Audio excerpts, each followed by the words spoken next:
Nous sommes en direct du New Cap Center, toujours sur ce très beau plateau Broadcast et Associés, 15e arrondissement. On reçoit beaucoup de monde et là je suis ravi d'accueillir Maxime Dallua, Bonjour. qui est le fondateur, bonjour Maxime, de Right Control.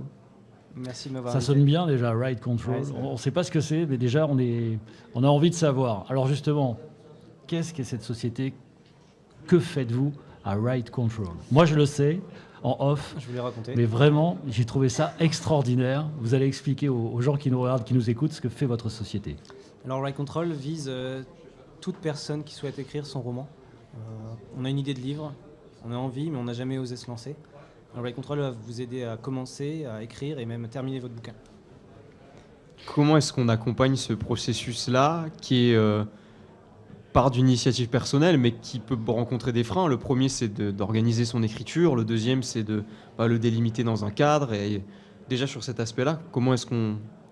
Alors, la première idée, c'est de proposer une plateforme en ligne qui soit accessible et facile à utiliser. Donc, on arrive sur la plateforme, donc rightcontrol.fr, on s'inscrit, une partie gratuite, une partie payante, et on a accès à un panel d'outils qui nous aide à commencer son livre, le structurer, l'organiser, le corriger.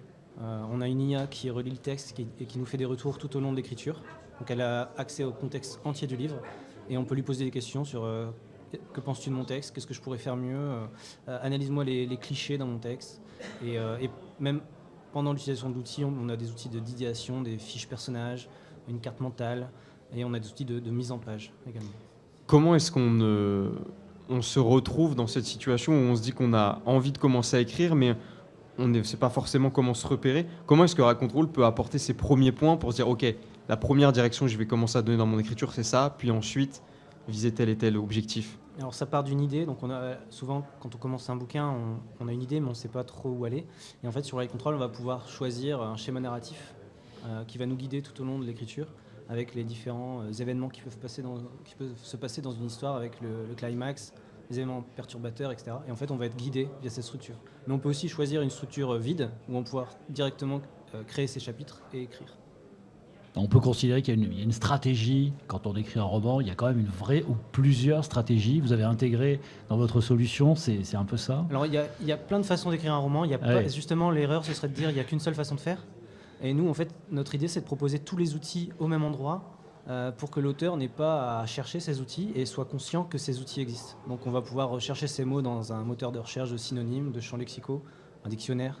On va pouvoir aussi du coup analyser son texte, réécrire ses phrases parce qu'elles sont trop longues, trop lourdes. Donc on fournit tous ces outils d'écriture. Y a-t-il un système de paramétrage, début du roman, milieu du roman, fin du roman, développement d'un chapitre, tout ceci est... En fait, comment c'est fait? Vous pouvez imaginer, par exemple, on propose un outil qui s'appelle la carte mentale. Vous pouvez imaginer comme un film avec une enquête policière. Et on va pouvoir mettre des points sur la carte, tisser des traits et relier des éléments entre eux pour faire l'idéation de son livre. Mais on va pouvoir aussi du coup demander à l'IA qu'est-ce que tu penses de mon idée? Est-elle originale? Est-ce qu'il ne manquerait pas un élément dans ce chapitre pour qu'il y ait un peu plus de suspense? En fait, on a accès à tout pour enrichir son livre et avoir un vrai retour pendant l'écriture. Donc l'IA en fait peut majorer le scénario en quelque sorte. Alors l'IA n'écrit pas à la place de l'auteur. Non mais oui. Accompagne l'auteur dans l'idéation et dans le fourmillement de ses idées. Le premier truc auquel on pense dans le roman, c'est la notion de témoignage, de se confier, alors soit en racontant sa propre histoire, soit en la transposant à travers un autre personnage. Comment est-ce que Right Control peut s'inscrire dans cette démarche-là? Est-ce qu'on peut écrire un témoignage ou est-ce qu'il faut forcément inventer une histoire pour écrire dessus? Alors, il y a différentes façons d'aborder les choses. Soit on va cacher un peu son histoire personnelle à travers une histoire fictive, soit on va vraiment être en pleine vérité. Ça, c'est l'auteur qui décide. Mais Right Control peut aider donc à aller dans cette direction et choisir le timbre qu'on veut. Et comme on a déjà écrit plusieurs chapitres par le passé, l'IA est capable de dire ce passage-là, tu l'as écrit un petit peu différemment de comment tu as écrit le reste avant. Et du coup, on garde une certaine continuité et une intégrité dans le texte. Est-ce qu'il y a un client type qui va être intéressé par cette façon-là de se raconter? On imagine peut-être naïvement ou de manière assez inconnue qu'on doit forcément avoir des choses à raconter pour le faire. Est-ce que c'est le cas sur Right Control? Il faut savoir que 2 tiers des Français souhaiteraient un jour peut-être écrire un livre. S'ils ne le font pas, c'est parce qu'ils ont peur Ils pensent qu'ils ne sont pas, ils ont le syndrome de l'imposteur, ils pensent qu'ils ne sont pas capables de le faire. Et en fait, Write Control va aider à débloquer ces points. On va pouvoir arriver sur la plateforme, se fixer des objectifs d'écriture.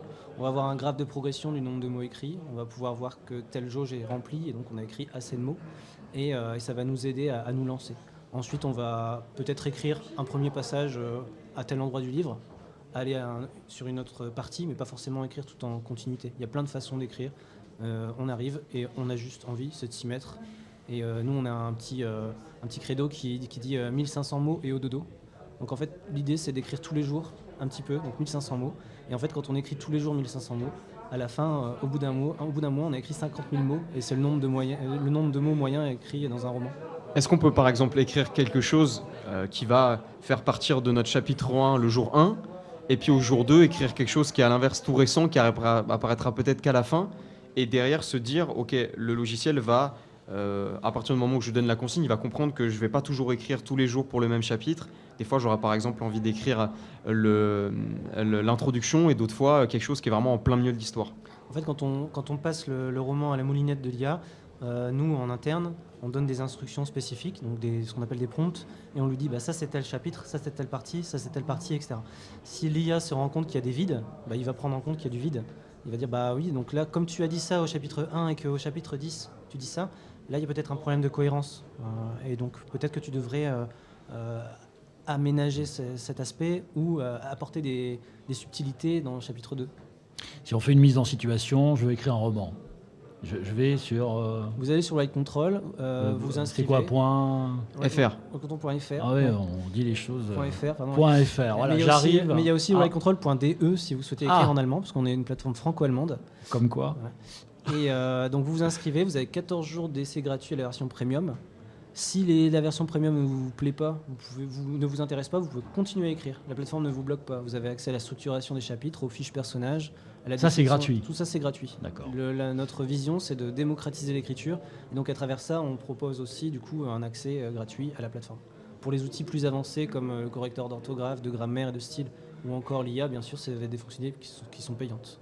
Vous avez développé ce logiciel seul, oui. Je tiens à le dire quand même. Combien de temps vous avez mis pour j'ai mis construire, 7 ans, fabriquer, éditer, je ne connais pas le terme. 7 ans de développement, en collaboration avec les utilisateurs. Et pendant 2 ans, je ne l'ai pas monétisé. C'est-à-dire que je vivais du chômage et j'étais avec la communauté et je développais la solution. Et l'objectif, c'était de parvenir à ce qu'on appelle un MVP, un minimum viable product qui correspond aux utilisateurs. Qui était le point de départ de cette aventure-là finalement. Oui, le point de départ, c'était parce que je voulais... À une certaine étape, évidemment, on ne va pas négliger les 7 ans qu'il y a eu derrière, mais d'une certaine manière... À quel moment vous avez compris que c'était le bon moment pour y aller ? En fait, j'avais le syndrome de l'imposteur. C'est-à-dire que j'aurais dû monétiser tout de suite, mais j'osais pas. C'est-à-dire que j'avais peur de me confronter au marché. J'avais peur que ce que je faisais depuis 2 ans ne fonctionne pas.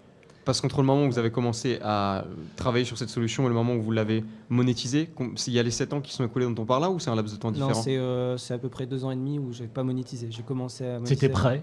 C'était prêt, il y avait déjà des outils, des fonctions, mais j'osais pas le faire. Et en fait, ce qui m'a poussé à le faire, c'était à un moment donné, il fallait bien que je paye une facture. Le chômage allait s'arrêter. Ouais. Vous auriez pu commencer avant. J'aurais pu commencer avant, et justement, souvent on conseille de commencer tout de suite pour tester le marché. Est-ce que c'était la bonne solution ? J'en sais rien, parce que est-ce que j'aurais... Chaque parcours est différent, oui. Oui, le parcours était différent et j'aurais peut-être pas eu la même communauté. Ouais. Aussi.